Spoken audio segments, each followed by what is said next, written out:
Sikasa here from the Hawaii Connection. We are on episode number 4 in our series for Coffee with the Candidate. Today we're meeting with Mayor Harry Kim. Harry has been the mayor of Hawaii County for a combined total of 12 years. Well, I guess this year make it 12. He will be running for office again for his position. And here's the podcast. It's approximately 30 minutes long. Aloha. Aloha, Harry. Thank you for joining us today. So you're running for re-election. And tell us a little bit about yourself. I know you've been on the campaign trail quite a lot in the last couple of years, but for the people that don't know who you are, if you can just go ahead and introduce yourself. Well, obviously my name is Harry Kim, and right now I'm the mayor of Hawaii County, but going backwards, born and raised in island of Hawaii, a place that nobody even knows called Ola. People refer to it as a Puna district or the area of Keao. It's odd that nobody even talks about Ola and like it's off the map. But that's where I was born in, truthfully, first 19 years of my life in a beautiful, beautiful place in the middle of the Paneva Forest area. Very few neighbors around and no electricity, no running water for 19 years of my life. And from there to go on to Hilo College for a brief time and worked at the same time, then went on to the military. The day after the military, enrolled at Southern Oregon State University, got my bachelor's in education and my master's in economics, and got married there and came right back to Hawaii because I toyed with a short time about working in mainland, but I think once you're a local boy, Hawaii boy, it's hard to live any place else. And I knew that. And outside of family commitment, came home and began a job as teaching in Honokaa and Hilo High, 4 years combined, and taught at the college there, nighttime as far as part-time job, and went straight to a job called LEAA that nobody even knows what that is about, Law Enforcement Assistant Administration. There was just a federal state county program. They combined all of the federal programs to this one agency, and we named it LEAA. And from there, I was asked to take over civil defense and stay there for what I thought was going to be a short time. Turned out to be 24 years. And from there, I thought I was going to just retire and go do another job with the UN, which I did for a very short time. Made the commitment to run. And truthfully, I don't think anybody, including yours truly, thought I was going to win because I said no campaigning and no fundraising and no organization and just put in my name in. And as the cards were drawn, I won that. And that was the beginning of the 8-year term, and retired and came back, and here I am. Here you are. So you've out of everybody in the crowded field, obviously, you have the most experience as mayor. 8 years on your first round, and then another 4 years under your belt.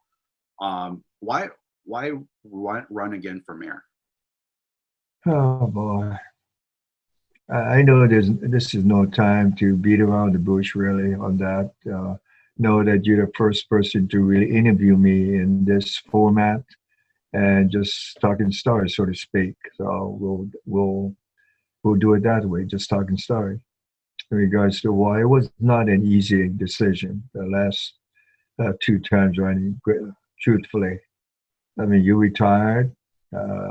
You've committed your life to working on that, and hopefully, work will be the judge of all the work we've done, and I'm proud of that work. But because of various reasons of certain things that were they thought needed attention, including civil defense, including things like the bus, including hiring policies and different things that people asked me to run again. So, including other major problems for us, just operations of hiring practices, those things. And I'm hesitating for this one reason. From the very beginning, I don't want to go on negative. And when you ask the question, why did you run? Part of it has to come out. So I'll end it with that. And those are the major reasons why I decided to run. but I decided to run the same way uh, from where I started. No campaign organization, just a few people of closeness, family, very close friends, and that turned out to be the campaign almost. They're making their own signs. I made one sign for me, and that's what I have, my one sign. And I told people that I will not have campaign fundraisers regardless. $10 for anyone who wanted to contribute.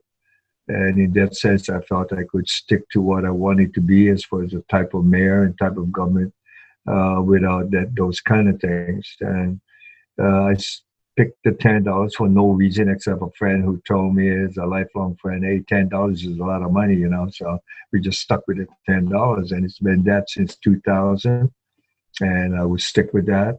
And the $10 meant nobody could contribute more than 10. There would be organizations, unions, or anything, and it's been pretty good, And I feel that I've said this after my first term of trying to decide should I or shouldn't I run.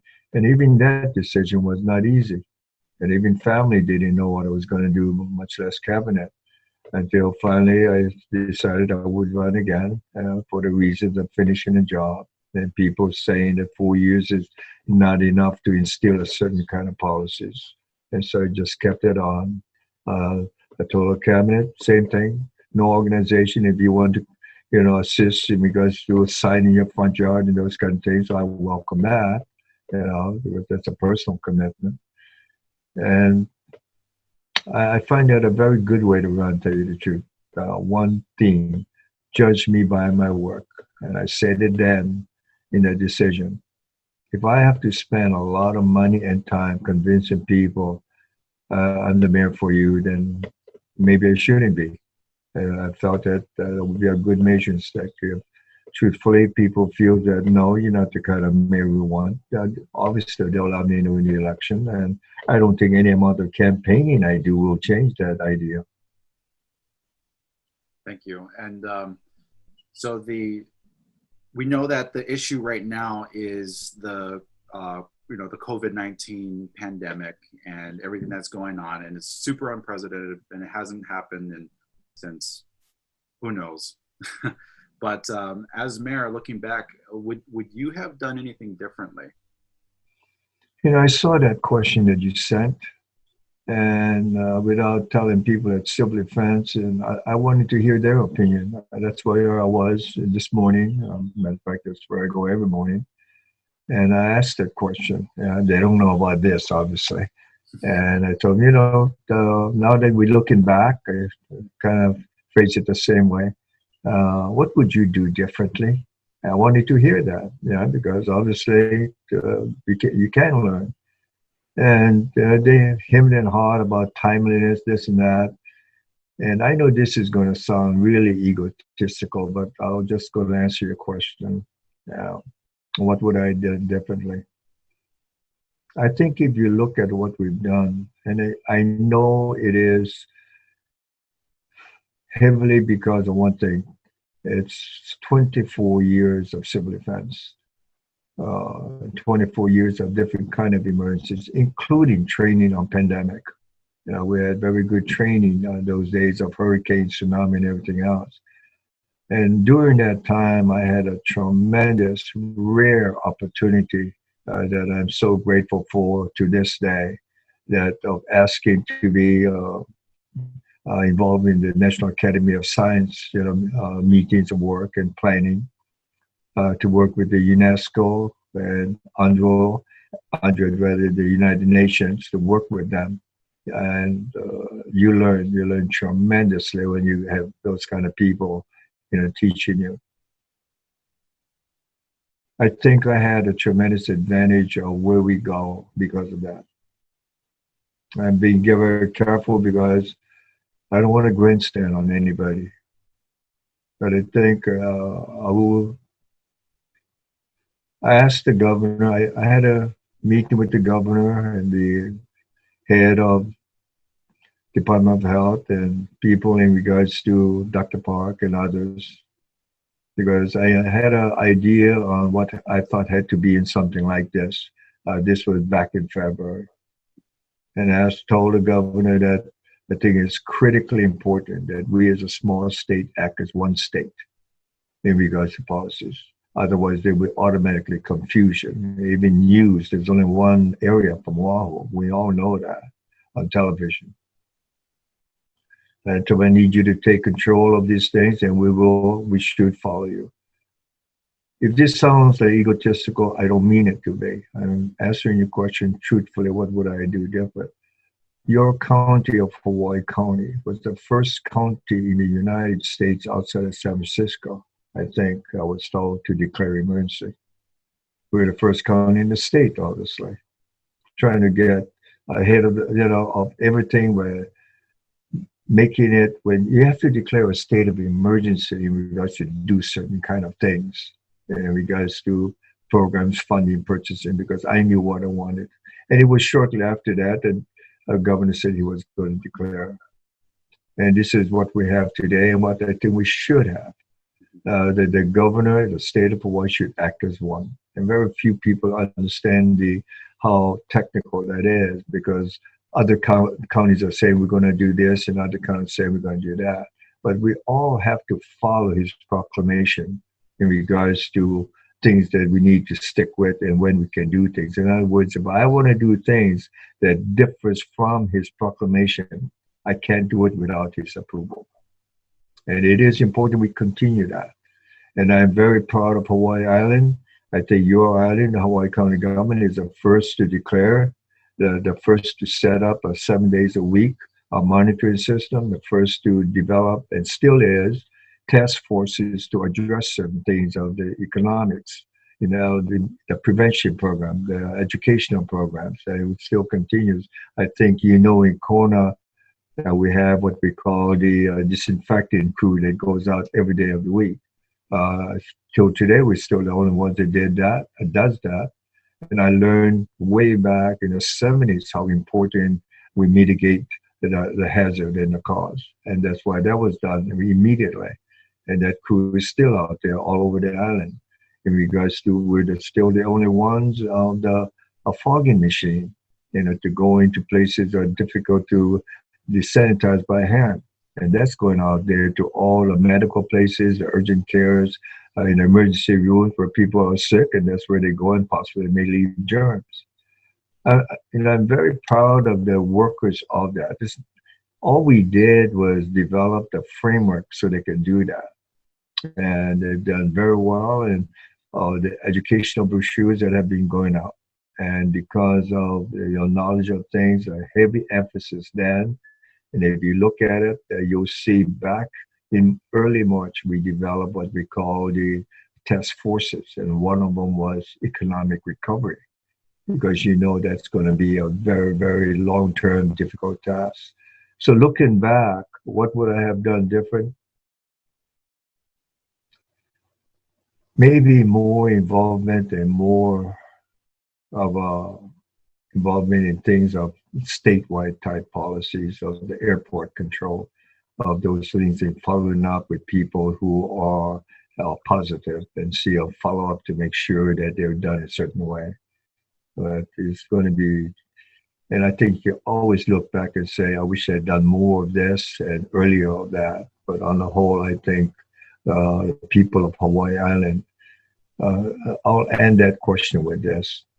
Take how lucky and fortunate we are. Not one person on this whole island so far had to go be admitted to the hospital, except one person in Kona that was stayed overnight just for observation and then released the next morning. That is because of the blessing of all the good things that can happen, meaning no one got very ill at this point. And that was our goal. For the very first, and I'll brag on that, we're very serious because of what we learned. And if you look at the first release, it said we're going to learn every day on this very new thing. That's why it's a pandemic, and it's new, and we're still learning.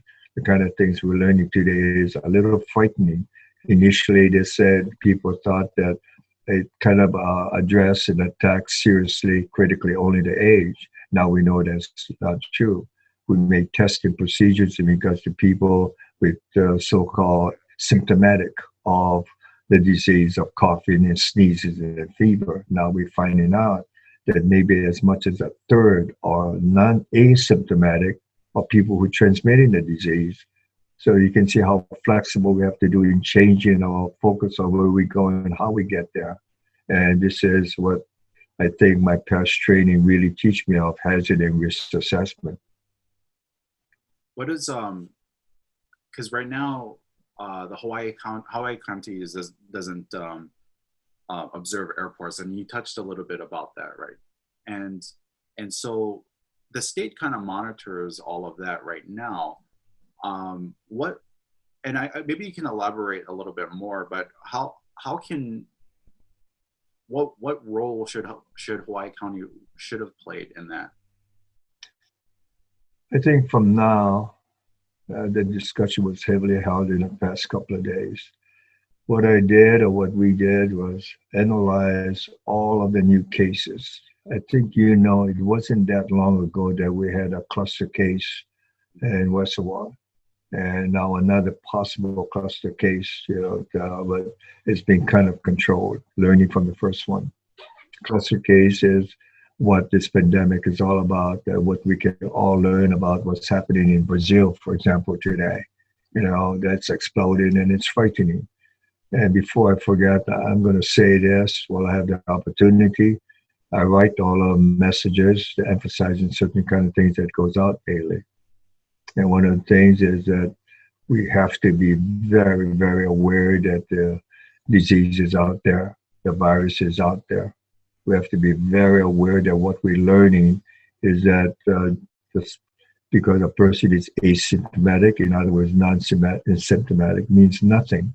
When they are finding out 1/3 of the people that are transmitting is asymptomatic. On top of that, the things, not to say these things to cause fear, but to be aware of what we're dealing with. I think initially a lot of people thought that the target was people of the age because of their so-called other illnesses.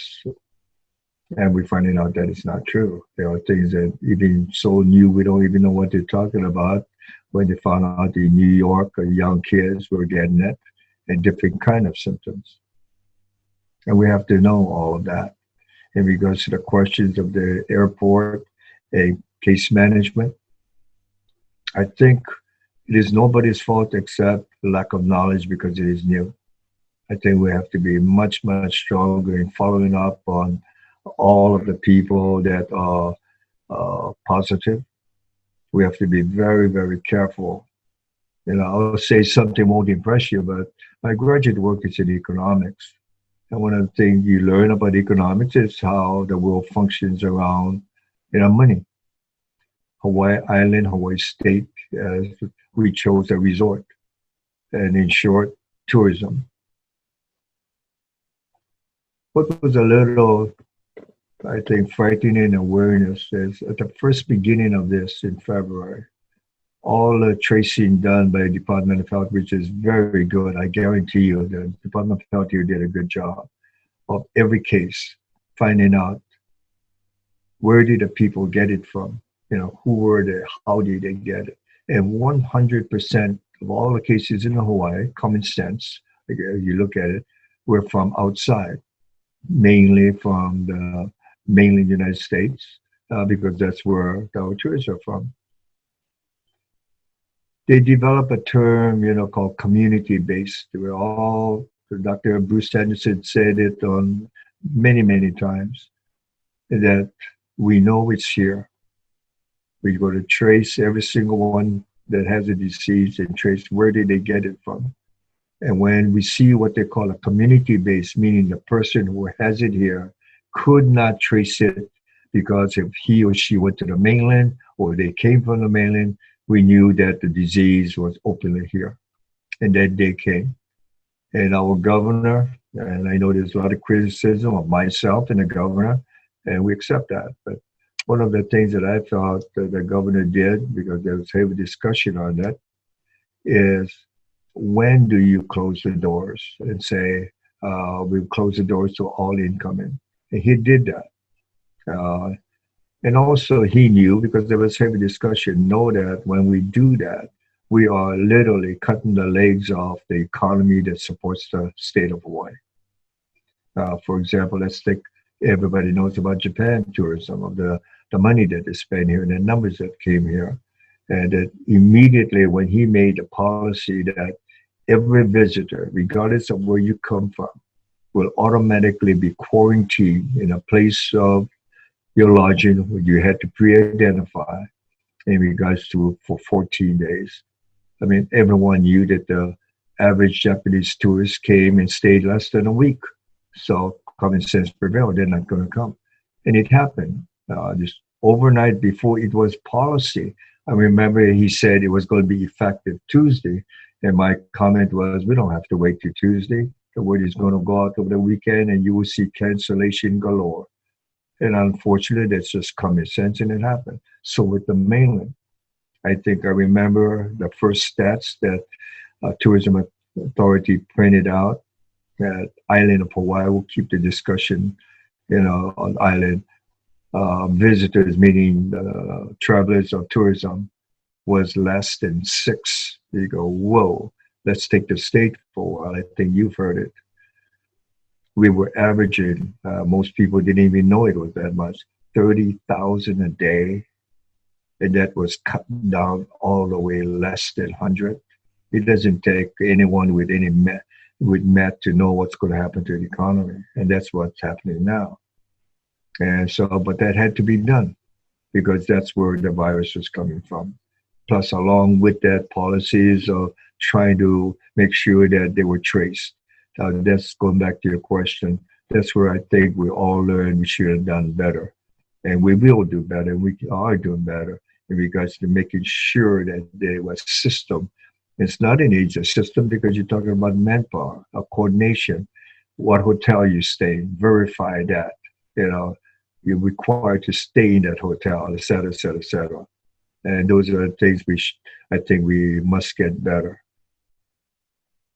Thank you, Harry. I just got a question in from Facebook yesterday, in fact, and it had to do a little bit about the quarantine. There's a lot of illegal vacation rentals going on right now, and they are bringing in a lot of these people that are coming in. Are they being penalized at all, or will they be penalized? Well, the first thing, the answer is yes. But the first thing you have to remember, one of the things going way back before this was to control vacation rentals because that was becoming a huge problem. And based on some of your other questions, that is a huge problem for the state. It's not because of the problems related to the pandemic virus. It regards to housing, in regards to cost of living and everything. I'll take Kauai, for example, as a perfect example. And it is their statistics. I'm not making it up. The mayor of Kauai said a few months ago when we were making this an issue, and a lot of people strongly opposed it because it affected the economy. Obviously, we understand that. But vacation rentals is a home that you change it into a rental. In short, a very small hotel. And obviously, common sense prevails that you could make some pretty good income on that. In regards to Kauai stat, Maui stat, Oahu stat, that we all learned from. So I think from the very beginning, there was an issue that we're going to try to address and control it. And we didn't have any in place at that time. And I mean nothing as far as rules. Anyone could make a vacation rental. But when Kauai came out, I think, and said of a housing problem, cost of living, lifestyle, community, etc., because 1 out of every 7 homes, if you can drink that in a minute, 1 out of every 7 homes in Kauai was a vacation rental. If you're looking for a place to rent, can you imagine what it would do to the average place to rent when they can make so much more money on vacation rentals? And those and other things besides a lifestyle impact, you take wherever you live, and Hawaii is lucky. We have many places like that where I live. And the place next to you, because it's a nice, quiet place, became a vacation rental. And it's those people going to stay a month or two or three or less or more. And they're not part of your community because it's a vacation rental. And what does that do is impacts your lifestyle of a community. And that was becoming widely impacted in all three counties. And ours were beginning to. And that's why 3 years ago that was identified, we've got to control it. And I know it made a lot of people very unhappy in regards to what was happening, but it's a choice of what you do. In regards to directly to the virus, there were more than a few people that said, oh, these people are coming in, and when they fill out the form, they're staying at the vacation rental as their place of residence, but they're not residents. They don't live here.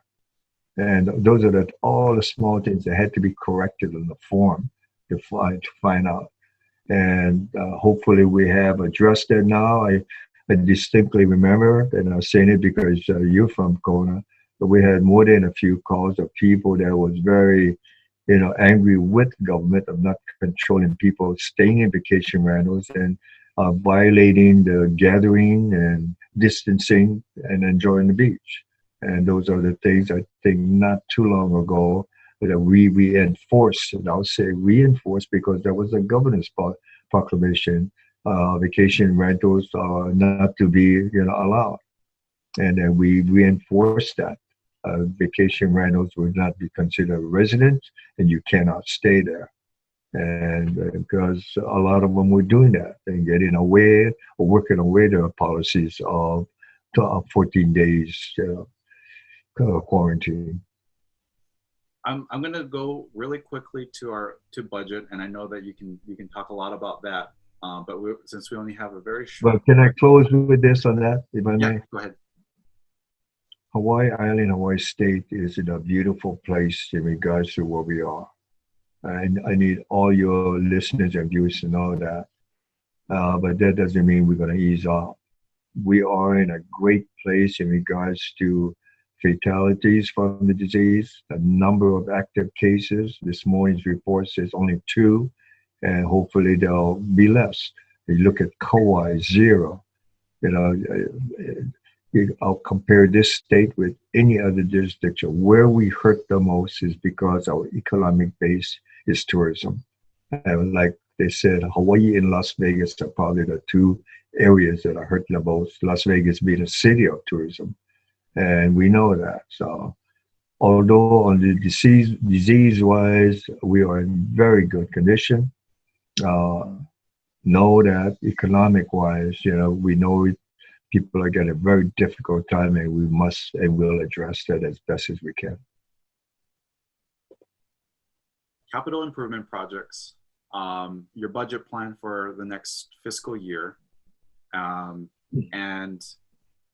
possible hiring freezes. Those are all, I know that's a lot of, those 3 are a lot, but people just want to know what's going to be cut, what's going to be maintained, and what the future of Hawaii County fiscally is going to be. First of all, the federal government, I've been around, as you know, a long time, different jobs. I'll tell you about the first job outside of teaching was a combination of all federal grants. The old timers will know about CEDA and SCAT and those things. In regards to economics of what's going to be, our economies have been greatly affected in regards to CIP and hiring freeze and all those things that are connected to the economy and the budget. And obviously our budget is based on taxes we collect. Hiring freeze has been in effect in regards for some time as soon as you knew this was coming.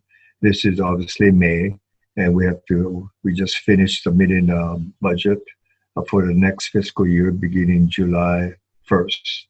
And one of the things we showed from way back, or once we recognized this was happening, this is back in December, or slow down. And obviously by February, what's obvious is going to be very, very difficult.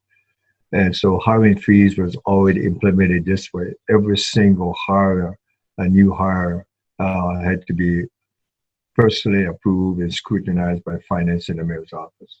Only the very, very important and critical would be approved. All traveling anywhere out of island, out of state is almost a zero. All of those things was done for this coming fiscal year, including what to repair, what to buy, what not to buy, et cetera, to the very, very minimum. Decision has to be made at what point we say, no, you should allow that because we still have a responsibility. I'll take an easy one. We had a very hard, difficult time in the years 2008 and above to maybe 2014 recession type. And the mayor before me did a very, very brave economic thing by saying, I will not hire any more police officers for 2 or 3 years because he did not want to borrow any money or raise taxes. But you pay the price in time, whether that's right or wrong. There is no right or wrong. It's a tax-based type of decision making. Would I have done the same? Maybe in part, maybe not. So no, this is not grandstanding. He made a very difficult choice, just like Governor Ige made a very difficult choice. I will cut all incoming passengers. He knows the consequence of it. So when you cut all police officers, promotion, hiring, just like fire department, you know the population is growing, you know the needs are growing, but you cannot increase the service. And that's where you try to balance as much as possible. At what point do you do this or do that in regards to increasing taxes or not increasing taxes? Now, one of the things that's an easy example here is a huge problem for everywhere, more so places here than elsewhere, is solid waste. This is something you have to address. And we have a complex problem that's even more difficult because on timing, within a few months after coming in, we have to close our landfill, which was scheduled because it's a Hilo land. There's only two in the island, one on East Hawaii, one at West Hawaii. And you cannot build any more new landfills. We closed the Hilo one required by EPA. So now what do you have to do? You have to transport the waste to West Hawaii. You're fortunate in the sense that the waste landfill in Kona, the West Hawaii side, is a good one. Good one in this sense. It's not in a wet area like Hilo where leaching is a problem. It's in a very good dry area for one. Number two, it has a so-called life of, I think, 30, 40 years. So how lucky are you that on your island you have a landfill? Can you imagine if it was not there? And what does that do, though? A tremendous increase of budget, to transport. Now, one of the things that just has happened for a long time in regards to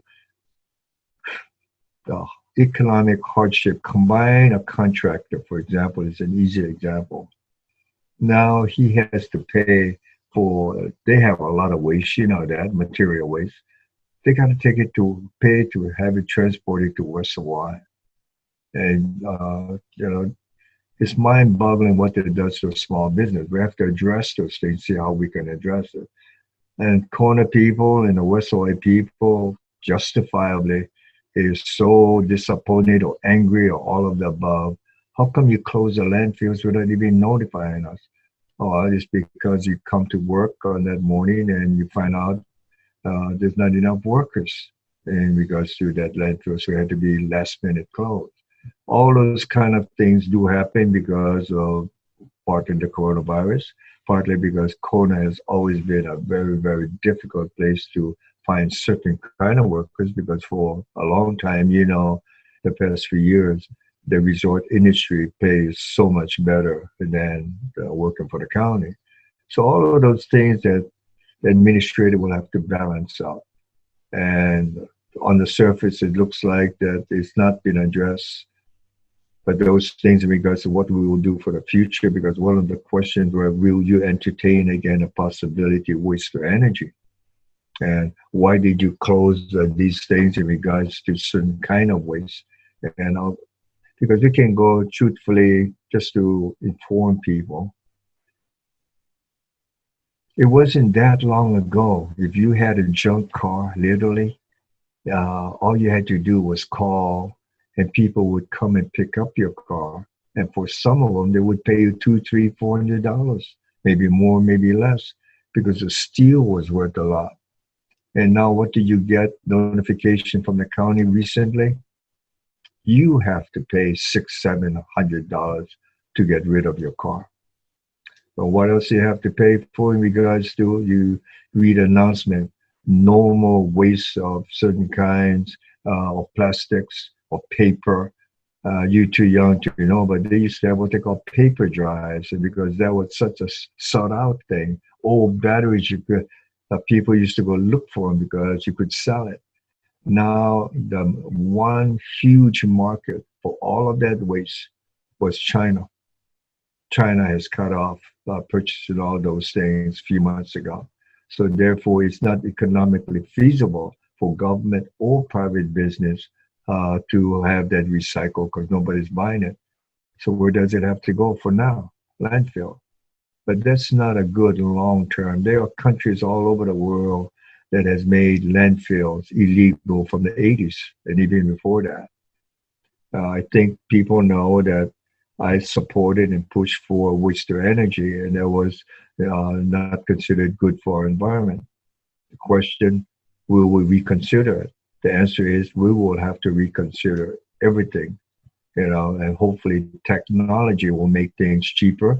Technology will make those things cleaner, and we'll just have to see what is out there that will suit Hawaii Island, which is in the middle of the Pacific Ocean, and anything of the mainland.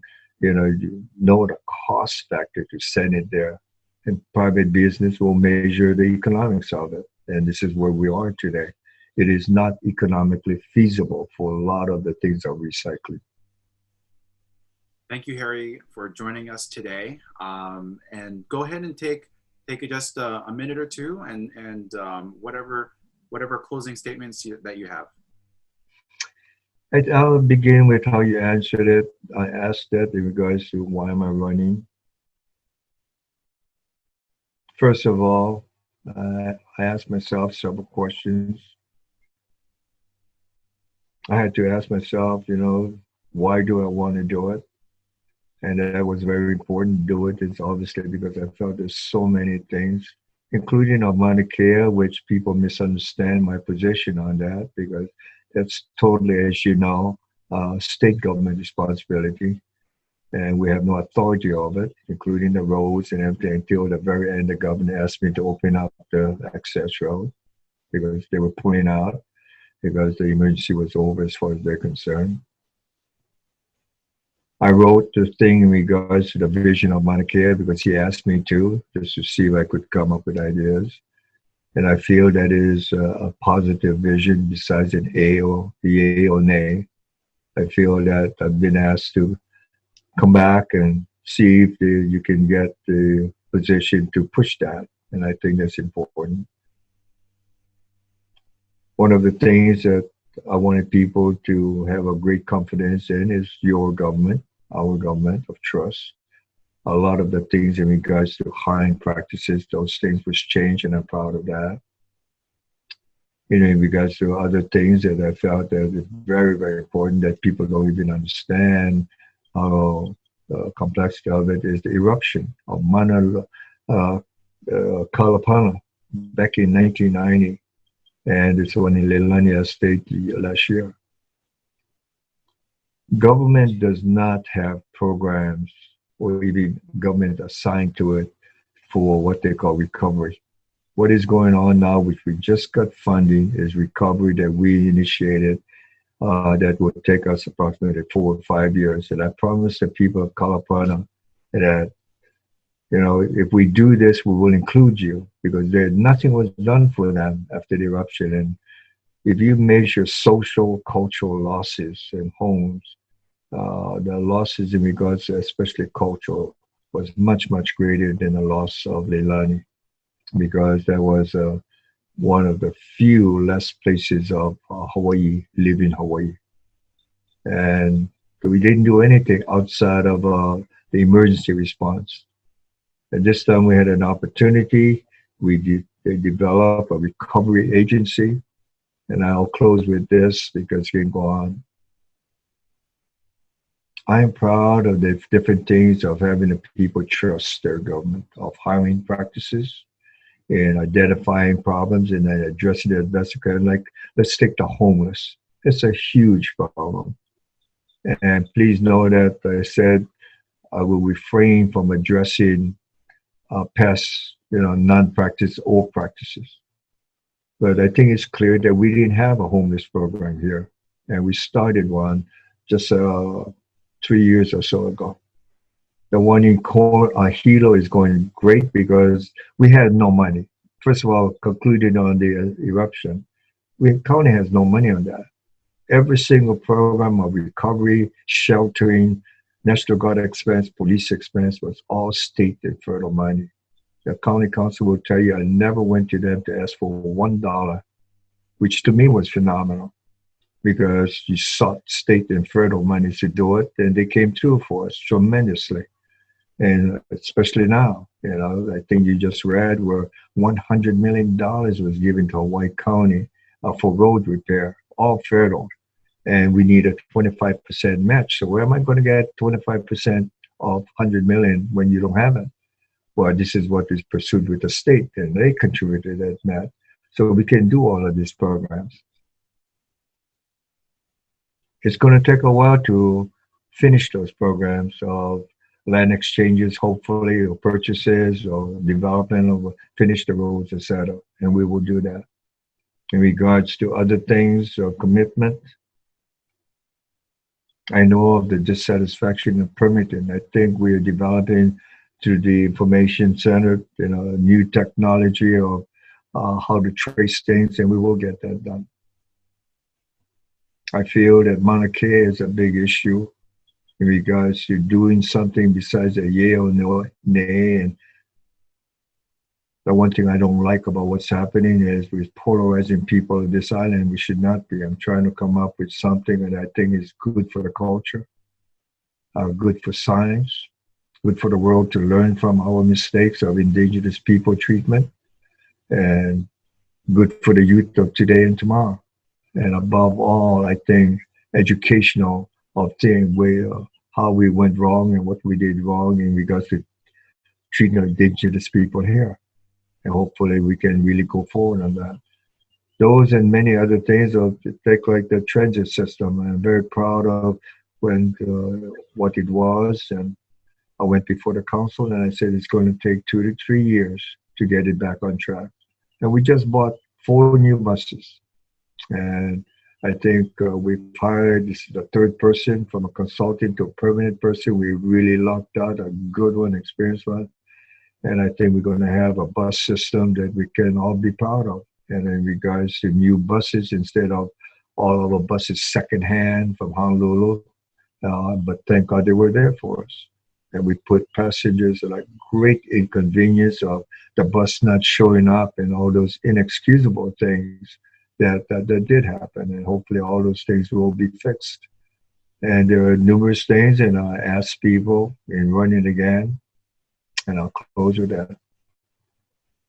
Judge me by my work. And if it is what you feel that your government should be, then I ask for your support. If not, I understand. Thank you so much, Harry. I do appreciate you coming on the show, and we'll have to talk soon. Thank you again. Say hello to Grandma. Will do. Bronson here from the Hawaii Connection. Thank you so much for joining us in this episode. I just wanted to ask you if you can go ahead and like on our Facebook, subscribe on YouTube. That would be greatly appreciated. We are trying to get our message, the message of all candidates, the message for the voters, so that you yourself, myself, our team will be able to take the time out, research some candidates, and vote for who you feel is going to be best representing the office of mayor, OHA, Hawaii County Council, and U.S. Congress. So please like and subscribe, and we'll get more content to you. And of course, aloha.